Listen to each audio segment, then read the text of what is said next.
The hardware associated with our Volta Insite solution that we have built ourselves is capable of doing a continuous waveform capture at 20 kilohertz.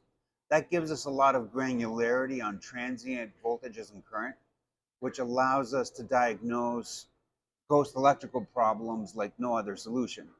The fact that we also do continuous monitoring consistently gives us an advantage to be able to capture some of these unknown transients. Our software is capable of pulling in data from third-party medium voltage relays, for example.